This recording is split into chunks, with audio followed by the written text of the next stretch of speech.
Bismillahirrahmanirrahim. Assalamualaikum warahmatullahi wabarakatuh. Bersama saya BH Kakwi di Literasi TV. Kali ini kita kehadiran seorang intelektual muslimah, seorang public figure yang menjadi idola kaum milenial, khususnya dari kalangan artis. Assalamualaikum Mbak Oki. Waalaikumsalam warahmatullahi. Alhamdulillah sehat ya Pak. Sehat Pak, alhamdulillah.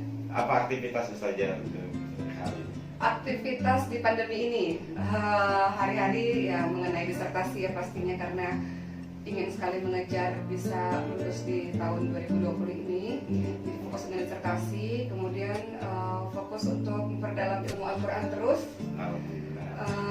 dan ngurusin yayasan.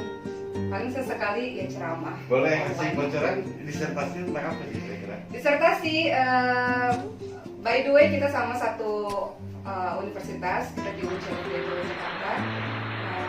Di satu tempat saya mengambil juga di PTIQ, Perguruan Tinggi Ilmu Al-Quran, dengan judul yang berbeda. Dan ya sama seperti teman-teman lainnya, ketika kita mengerjakan disertasi adalah passion kita, yang kita suka, yang kita tertarik dengannya. Jadi mengerjakannya juga dengan penuh semangat. Secara garis besar disertasi saya mengenai selebriti hijrah. Karena ini kan fenomena ya, beberapa tahun belakangan ini para selebriti yang notabene-nya adalah teman-teman saya, artinya saya mudah untuk melakukan informasi, mengambil informasi dan wawancara sama mereka. Jadi saya menulis banyak tentang fenomena Hijrah itu maksudnya hijrah ideologi atau hijrah dalam kehidupan beragama mereka sehari-hari? Hijrah versi siapa nih? Karena yang saya bahas di aliran keagamaan yang berbeda-beda. Setiap aliran keagamaan versi hijrahnya beda. Kalau misalnya contoh teman-teman jemaah tabligh, versi hijrahnya adalah mereka yang melakukan khuruj. Dan teman-teman yang lain mungkin hijrahnya adalah mengikuti Kayaknya menarik pendidikan agamanya tersebut. Ini Ustazah harus segera mengekspos nih hasil disertasinya. Menarik juga kan itu. Apa berarti kajiannya kepada Islam kelas menengah gitu? Ya betul. Kajiannya selebriti hijrah kan termasuk dari golongan muslim menengah ya. Muslim menengah atau perkotaan. Jadi itu yang saya teliti.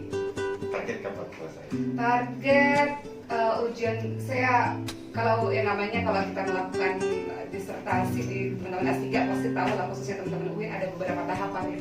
Apa sih itu tahapannya di apa sih ujiannya Pak?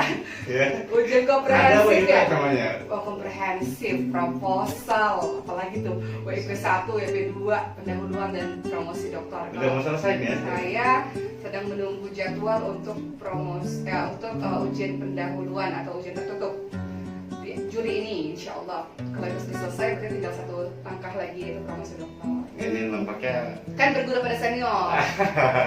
nampaknya perlu jadikan ini juga teladan buat kita semua Ustazah. Di samping kesibukan nyelesain disertasi juga masih dakwah ya Ustazah. Ya, tapi tentu nggak bisa kita jadi orang yang satu waktu kan mengerjakan semuanya gitu. Ada sesuatu yang agak kita kurangi kalau kita lagi fokus terhadap sesuatu. Nah, sesuatu yang saya agak kurangi saat ini adalah, kalau dulu kan safari dakwah luar biasa gitu, nggak punya waktu juga untuk fokus kepada disertasi atau fokus untuk mendalami ilmu Al-Quran misalnya. Sekarang salah satu hikmah dari adanya pandemi COVID-19 ini adalah jadwal-jadwal ceramah yang pada akhirnya kan di reschedule, di nggak tahu sampai kali mungkin udah ceramahnya pakai webinar ke majelis taklim mana gitu. Iya betul, tapi walaupun secara online masih ada, tapi agak saya kurangi sedikit karena saya fokus untuk ngisi diri dulu gitu. Untuk beberapa bulan inilah, insya Allah. Jadi aktivitasnya pendidikan, lalu kemudian dakwah, yang terakhir kayaknya Apa tuh? agak menarik ya. Di samping juga kan mesti tadi saya lihat itu banyak anak juga, keluarga, itu bagaimana manage saja? Ya, ini pertanyaan setiap orang karena ya fitrahnya saya seorang wanita yang punya anak-anak. Dan anak saya juga 3, kecil-kecil, paling gede umur 5 tahun. Oh, iya. 4 tahun, 2 tahun, sekarang juga insya Allah sedang mengandung anak keempat. Jadi perjuangannya ya besar juga gitu di tengah peran sebagai seorang ibu ya. Kalau suami ya perhatian lah, kalau anak-anak kan nggak mau tahu harus ada ibunya gitu. Nah, itu perjuangan yang besar juga, tapi itu bisa kalau kita punya support system yang baik. Kayak bapak misalnya bisa selesai kuliah karena ada istri yang support untuk jaga anak-anak misalnya, atau mungkin ada anggota keluarga yang support kita hingga kita bisa fokus mengerjakan tugas kita. Begitu pula kayak saya bisa fokus untuk kuliah, bisa fokus untuk dakwah karena ada support system, ada ibu, ada suami, Mungkin ada ada yang bantuin. bisa aja bisa kasih kiat nih ke pemirsa bagaimana mengelola itu semua ya. 3 Ya, hal yang waktu. dijalani bareng-bareng, pendidikan, dakwah, dan rumah tangga. Ya, Bisa kasih semua. ya memang manajemen waktu itu penting sekali. Apa yang saya kerjakan ada beberapa hal di waktu yang bersamaan, sehingga saya harus membagi-bagi dengan betul kapan waktu untuk diri sendiri, kan diri sendiri juga harus punya waktu kan, Ya, me time kan, kemudian kapan waktu untuk suami, kapan waktu untuk anak-anak, kapan waktu juga untuk umat, untuk orang lain dan sebagainya. Nah, kan manajemen waktu yang saya lakukan adalah saya tahu kapan waktu saya untuk belajar dan saya tahu kapan waktu saya untuk mengajar, karena kan kita harus menyampaikan juga supaya kita belajar lagi gitu. Kemudian saya harus tahu kapan waktu bersama dengan anak-anak, saya harus tahu kapan waktu saya bersama dengan untuk yayasan misalnya. Cara Oh, spesifik. ada yayasan juga? Iya. Ya, mengelola yayasan. Di mana aja? Yayasannya di mana? Pusatnya di Bintaro sini. Ya. Saya punya yayasan penghafal Quran sejak 2016, namanya Maskam Hufad. Mas, di Bintaro. Di Bintaro, tapi sekarang sudah ada 8 cabang. Sudah Itu ada pesantren atau apa itu? Kalau dibilang pesantren mungkin sudah harus ada bangunan salah satunya ya. Kita menuju untuk pembangunan itu. Tapi pesantrennya ada 350 anak. Alhamdulillah.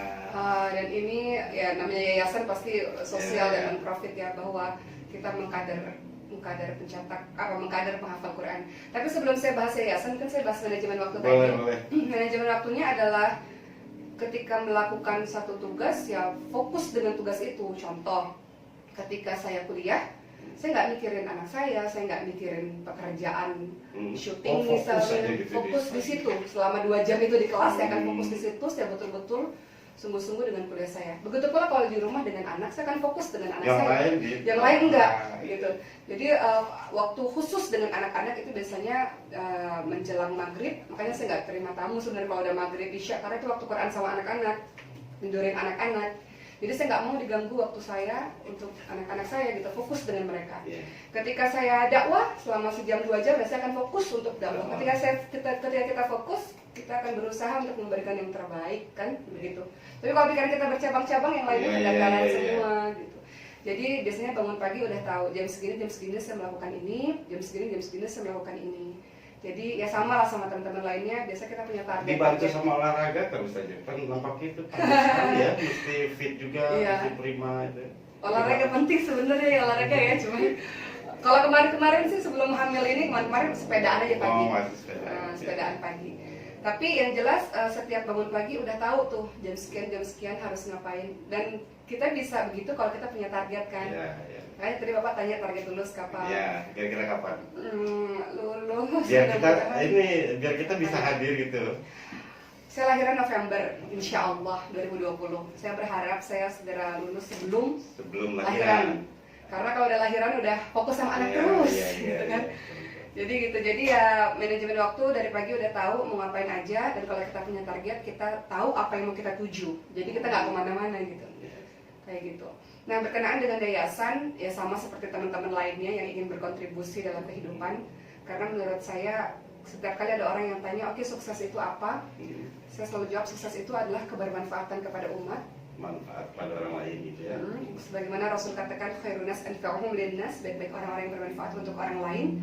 Mati husnul khatimah, karena orang bermanfaat belum tentu lah matinya husnul khatimah. Iya, iya. Bisa jadi dia di tengah jalan tiba-tiba berubah. Ada kerikil-kerikil lain. Nah, ya. bisa jadi gitu. Jadi bermanfaat yang tahap pertama kepada umat, pada orang lain.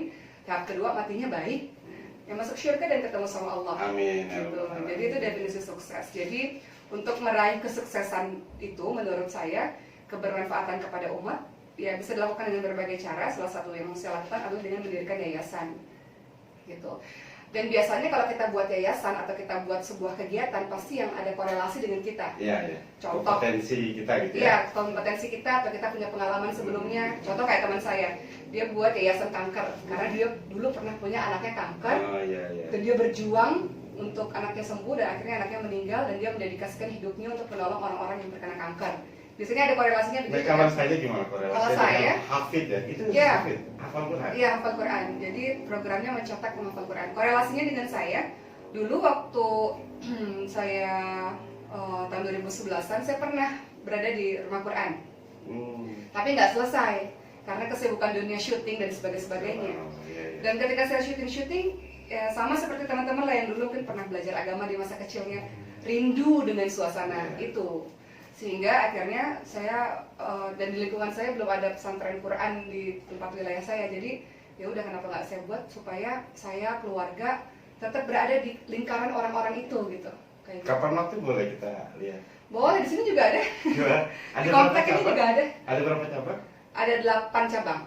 Di Tangerang saja atau? Di Bintaro ini ada sekitar 4, di Bogor ada, di Medan ada. Hari ini juga baru ngabarin ada dermawan yang mau mewakafkan rumahnya di Jambi. Jadi ya siapa-siapa yang mau kita support lah untuk penghafal Quran. Ini nampaknya kan susah juga meniti hal seperti itu kan, nggak gampang juga saja ya.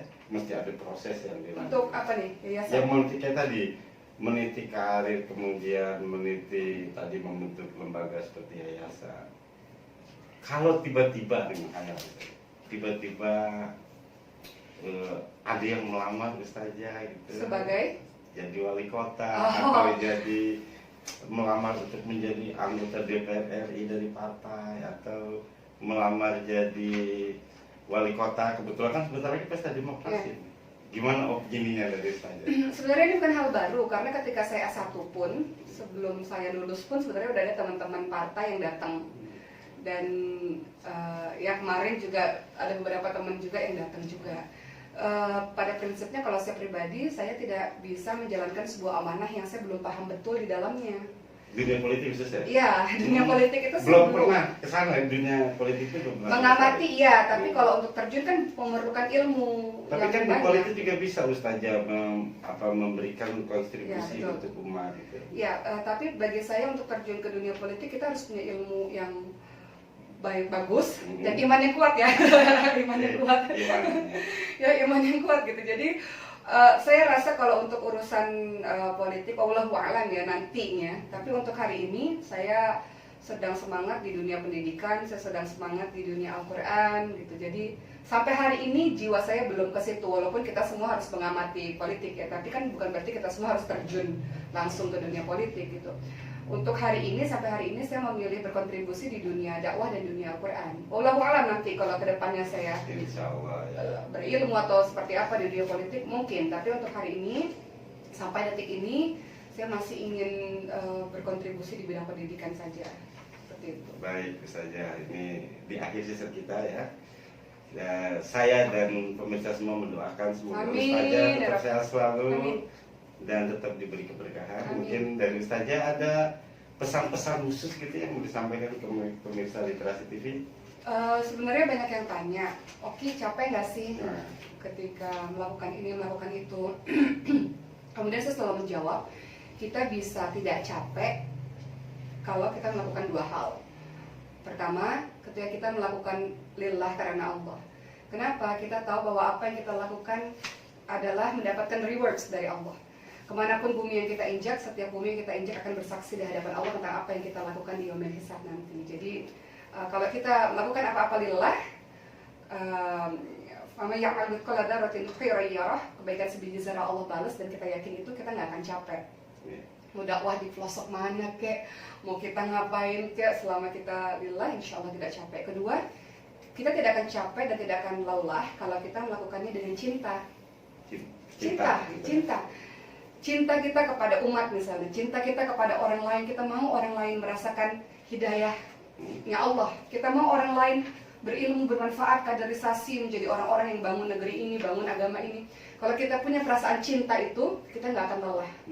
Ini akan jadi soal baru, membangun cinta terhadap manusia dan Cinta. alam semesta agak susah itu Ustaz. Iya, kita mau rubah orang itu supaya mendapatkan nikmat yang sama, supaya dia bisa baca Quran misalnya, supaya dia bisa hafal Quran, supaya dia bisa dekat sama Allah. Karena kita cinta dia, makanya kita mau buat dia dekat sama Allah, misalnya gitulah. Iya. Itu jadi lillah dan cinta adalah penggerak kita supaya kita selalu bersemangat dalam menjalankan hari demi hari yang sebentar saja ini. Karena nanti kan ketemu sama Allah ya, insya Allah ya, kembali kepada Allah. Jadi insya Allah dengan lillah dan cinta buat kita semangat, sehingga nanti ketemu sama Allahnya juga bisa, inilah ya Allah yang telah saya lakukan, kayak gitu. Oke, baik, terima kasih. Demikian pemirsa pembicaraan kita dengan Ustazah Oki Setiana Dewi, semoga bermanfaat. Dari saya sekian, Assalamualaikum warahmatullahi wabarakatuh. Teman-teman semua, jangan lupa subscribe, like, comment, share Literasi TV. Terima kasih.